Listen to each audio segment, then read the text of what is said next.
So I originally tried episode 1 of Level 99 Villainess, and I just didn't like it. I found it boring. Pretty much it. So I didn't really watch more than like 5 or 6 minutes, and over the weeks after episode 1, really no one wanted me to talk about episode 1, no one begged me, but episode 2 onwards, I've had a lot of people, and I'm here to say that actually, yes, this is a very good show to watch on a Tuesday. It's funny, it's slightly different. It's not going to revolutionize the otome game genre. If you like more kind of silly directions with a kind of element of seriousness with your otome game isekai anime, this one is fun. I kind of put it in a similar category as Bakurina in a way, like in terms of that type of vibe. But for me, I don't think the first episode's good.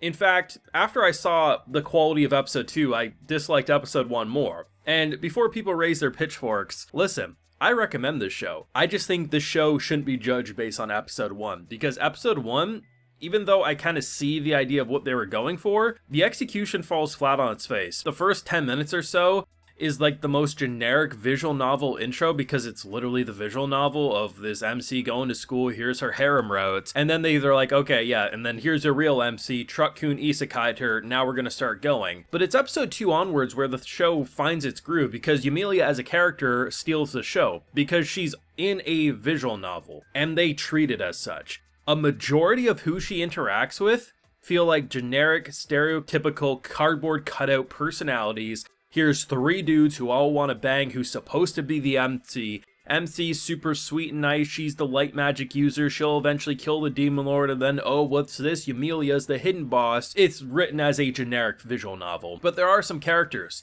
In the 4th episode especially, Patrick, who potentially is going to be Yumilia's love interest, or at least they both kind of have flirtatious energy, or there's going to be friends. Either way, a very strong character so far. The king and queen might be the best of like the side cast that we've been introduced to, and hell, even the mean girl kind of clique club that we're like all jealous that our girl was trying to steal the king to be, like even those characters are interesting. But it's funny because I will give this show credit, I've yet to see an otome game anime where who's supposed to be like the main characters or like the harem building squad, like those 3 guys and the girl, they are the most weak generic characters in the show, and they're being written almost like they're being pushed as the hidden boss because they just don't trust our girl as far as they can throw her. And the show has surprisingly impressed me. Episode 5 dropped today, at least as of the recording of this video. I've been binge watching this one. I still have 1 episode to go, and it will be done probably by the time this video is uploaded or shortly after. But I want to give my thoughts out here because it's interesting, because like I said,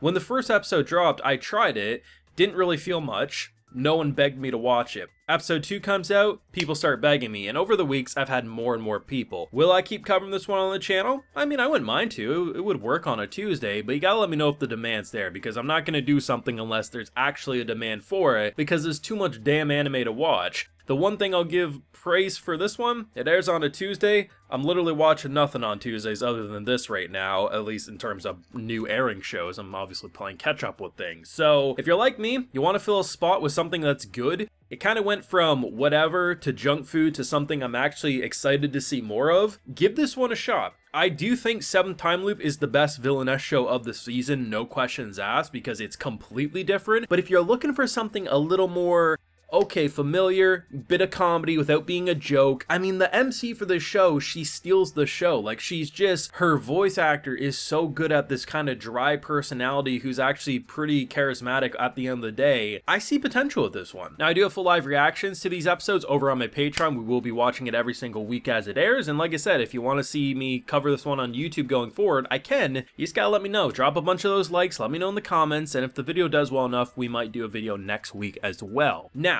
the biggest star is Yumilia.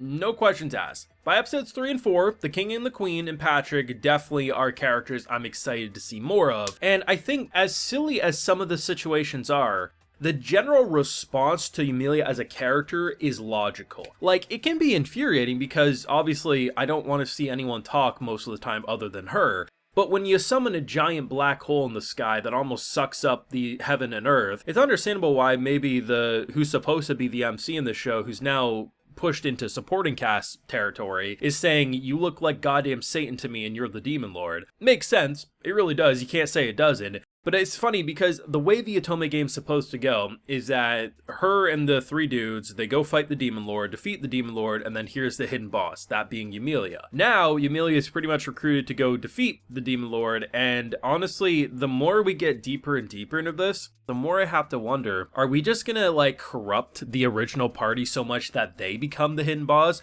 Or is this pink hair girl, like, I don't know, like, I just don't see them committing to the bit that she still becomes the hidden boss with how everything's developing. But either way, it's not often you can say, oh yeah, by the end of the second episode, she pretty much, to prove her magic, summons a black hole that almost sucks in the entire kingdom. And then, oh, by the end of episode 4, she's just gonna mass summon monsters. Because the way she got to max level, that being level 99, she equipped an amulet that allows her to boost her EXP.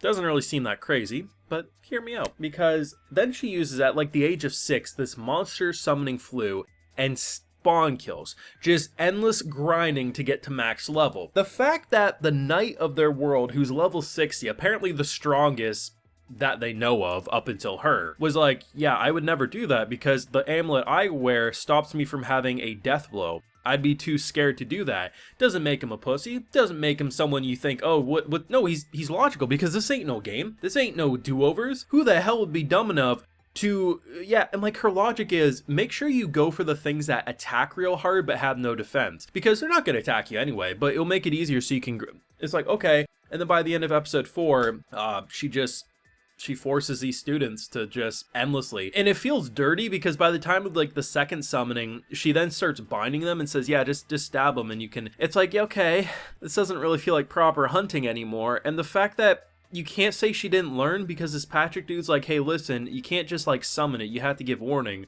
Okay, I'm gonna do it again. Blows.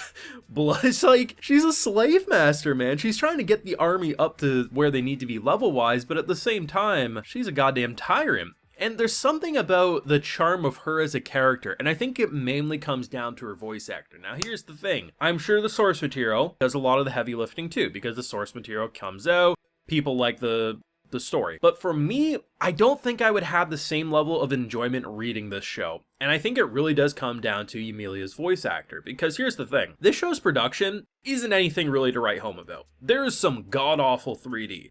And I guarantee you the manga or even light novel covers, whatever it is, have better art half the time than what we see. But her voice actor is so good that it makes up for any shortcomings that make me say this is a weaker medium or something. Because there's something about a character like this who doesn't really show emotion, who doesn't really react all that intensely. But there's these little mannerisms about how she fluctuates her voice that at face value she seems emotionless and lifeless, but she has so much charisma all at the same time. I think this would have been a character that could have easily been miscasted to be either too edgy or too goofy. Like, it's very hard to strike that like straight and narrow persona with a hint of bullshit, but she nails it to a T. And overall, there are some good moments of animation. Like, a lot of the shadowy magic is really good, like the spikes or the giant black hole. Where the production falls flat on its face, I mean, right out of the get-go in episode 1, they proudly and boldly show 3D horses that have never looked as bad as that. The dogs that they fight in this bright scene. Here's the thing, some people hate it more than I did. Some people say I'm being too negative.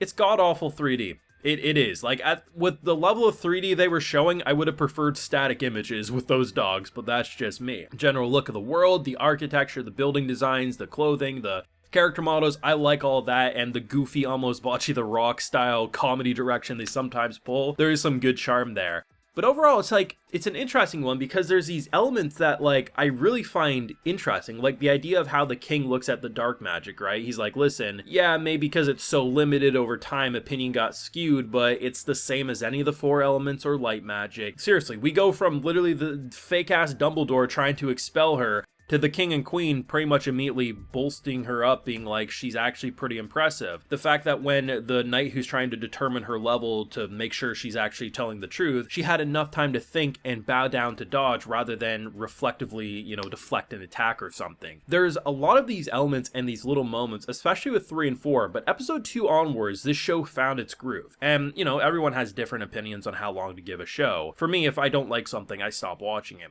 Luckily, episode 1 wasn't infuriating. Episode 1 was just boring. Like, episode 1 just, like, it was more of like, can we just speed this along? In a lot of ways for me, I think had you just took the entrance ceremony and her isekai element and made an extra long first episode with episode 2 combined, that would have been more effective than showing, you know, the generic, here's the visual novel, this or that. The only thing that really benefits seeing the first like 10 minutes or so of episode 1 is when it comes time for Yumilia to determine, hey, is this girl also isekai'd? Like, she seems very skeptical. You know, like, you immediately know that's not the case because we saw it from her point of view at the start of it. But even then, like, it's not really something that makes it worthwhile. Some people may say I'm overreacting with how much I disliked episode 1. I'm just being honest. I did not enjoy episode 1. Episode 2 onwards sold the deal for me, and I'm actually quite excited to see where they're going to take it from here. Now, of course, those are my feelings. Let me know what you thought of this show so far, and if you want me to keep covering it, let me know down below. Leave a like if you enjoyed, subscribe if you're new around here, of course, ring that bell, and like I mentioned, we have a full live reaction over on my Patreon, and hey, while you're over there, I'll also give you a video shout out. So today we have Flavdorks 414,